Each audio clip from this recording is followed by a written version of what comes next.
Hello guys, welcome back to my YouTube channel.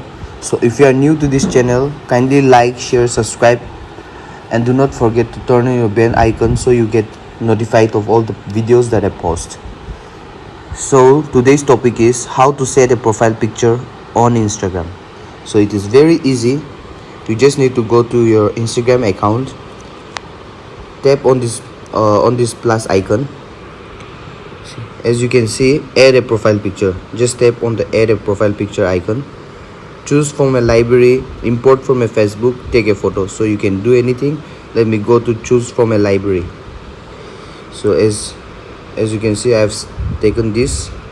So just click on the done option.